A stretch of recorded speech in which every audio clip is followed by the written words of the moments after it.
1, action. We're going to work on positioning where your patient lands when they're getting into the bed.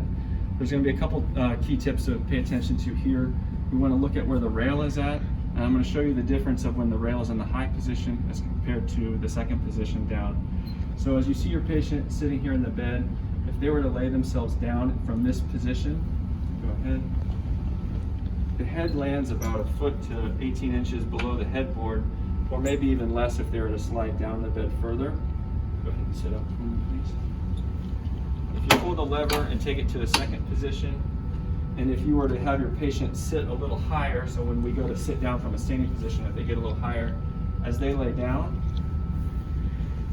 we're laying in about 6 to 8 inches from the headboard, which will make for much less work when you go to adjust the patient up to the top of the bed. So I'll have you come back up higher. So let's say as the patient's getting in, whether a high level functioning or a lower level functioning patient, if they get in the bed and maybe they don't get in a perfectly optimal position, and they're maybe in an angle, go ahead. A couple tips first, if they're off angled, I always like to make sure the feet, we got them fairly squared up, making sure you're not crunching their toes in the footboard. And then whether using the draw sheet, or if the patient can help a little bit, maybe a little bit of help behind the shoulders to simply move over towards a more centered position. You always want to make sure as you're helping a patient, you raise the height of the bed for good body mechanics so that you yourself don't get injured. Once we're in this position, you can then bring this head rail up.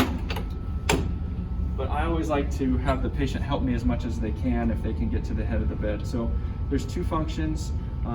We have a couple buttons on the side rail here. You can use the Trendelenburg button or the vascular button, where it will help to tip the head towards the head of the bed and bring in the feet up. So simply, if you use the vascular button, you'll see the bed will raise, the feet will come up, the head will drop.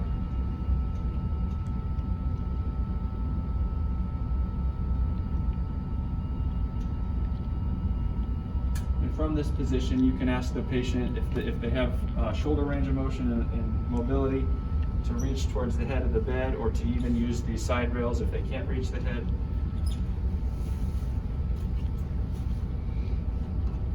I like to have them, if they're able to, bend their knees, or at least bend one knee if they're having pain on one side.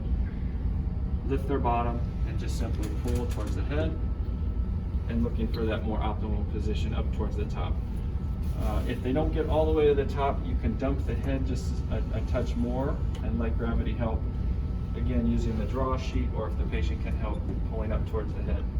Now before we go ahead and tip them back upwards, it's important to maybe create a sweet spot here. One thing I like to do is lift the legs a little bit more, and then we'll start to bring the head up. So this way the patient doesn't slide back. All that work you've just done to get them here, you don't undo it. So now we'll bring the head up.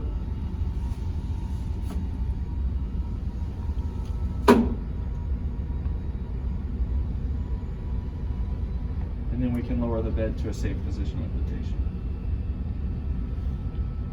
And what you can tell is that the patient, because we've created this little divot in the seat, the patient's not sliding down the bed, they're not back on the footboard, they're sitting in a fairly comfortable position, and then we can adjust the bed how they like to find optimal comfort for the patient.